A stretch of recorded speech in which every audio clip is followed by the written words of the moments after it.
The conservative respect for authority is not such a good thing.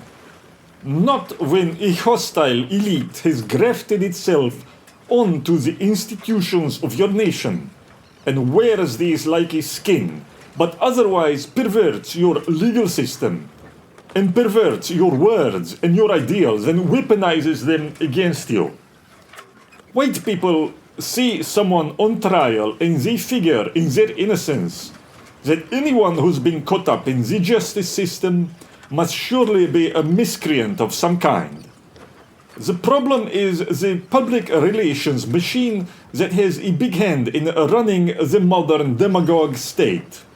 They know this about conservative white people and fool them, for example, by promoting men like Bob Mueller or John McCain, or know that loser Crenshaw to uphold their criminal policies. Part of it rests also on a misunderstanding about what compels men to join military life. I mentioned this on last show. And of course, I feel a little bit bad talking about this. I am not a veteran. So it should not be me saying this, but I will anyway. Physical courage is a virtue I have the most respect for, as you know, and it's a very necessary virtue, the most necessary of all, but it's not enough.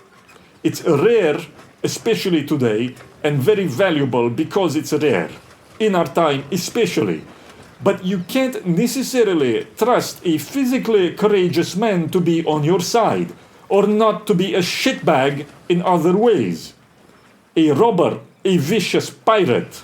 Very bad men of all kinds can be physically courageous.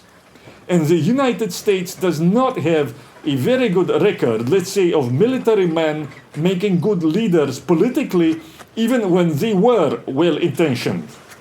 But people don't see this. They think men join the military because of high-minded devotion to country, that they are Boy Scouts, when in fact most often, and in the best case, they do it out of love of adventure and warfare. And in the worst case, they do it, I assume, just like Bob Mueller did, and just like friends I had did, because they desire a career in political life or the security state. They are toadies. It's possible to be a toady and physically courageous. Rare, but possible. And that's very cynical. But more frequent than, somebody who does it out of a devotion. Or in the case of John McCain, who's a proven collaborator with the Vietnamese, who abandoned POWs in Vietnam, whose entire life was afflicted by disaster and misfortune that followed him and which he wrought and inflicted on others and on his country.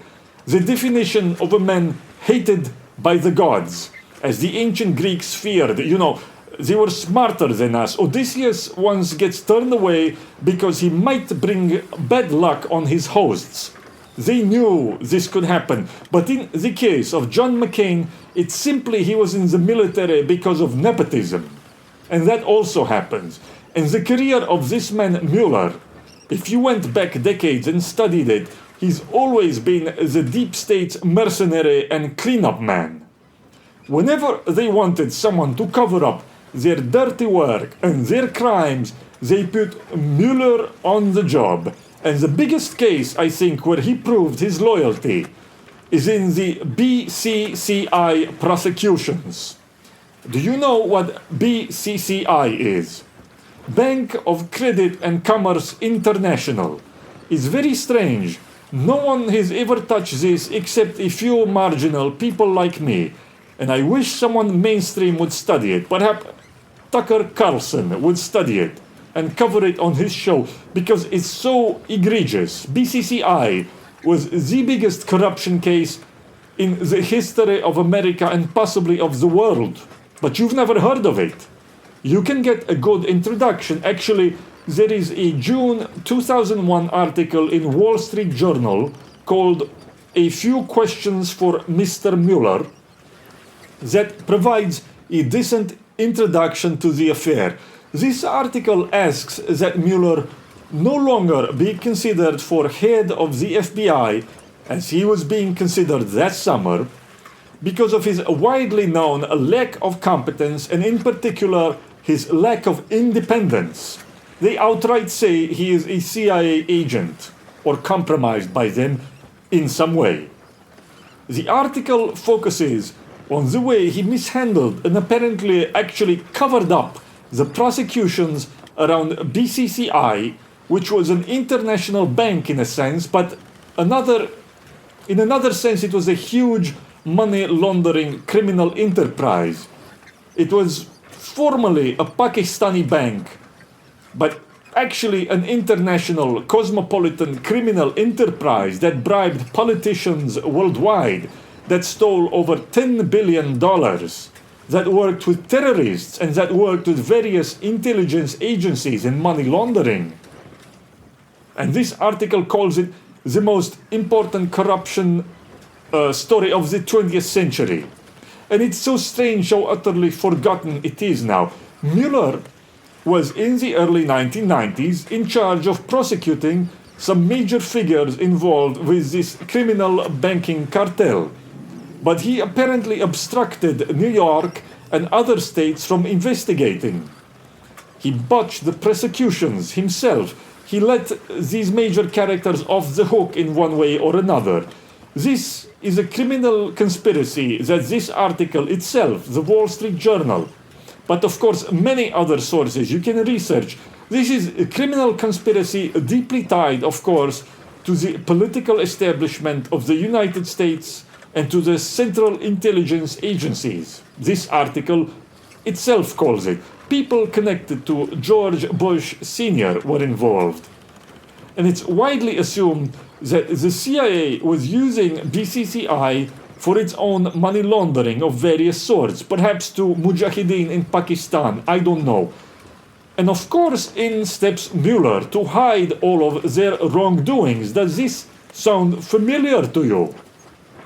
There's even a more serious side to this story. Although BCCI was formally dissolved and some of the main people prosecuted, they were let off the hook. So in fact, all the funding structure and all the people that were its nodes remained in place. And this was the network that Osama bin Laden also used for his funding and his financing before 9/11. How odd. Now you'll say I'm claiming Mueller is behind 9/11, but of course I could be saying something else. That like in the case of Tsarnaev brother and Orlan shooter, the security state in America somehow always seems to have some kind of involvement with major terrorists or with their funding schemes before they commit their acts. And of course, that doesn't mean evidence of collusion. It could just as well mean evidence they're retarded. It could mean they're morons. It could mean there's a good Luttwak interview, Edward Luttwak, where he talks about the Soviet Union and how when the archives of the KGB were opened after the Cold War, and he says, he referring to the United States now, we found out that our informants were actually their informants. Our guys were their guys.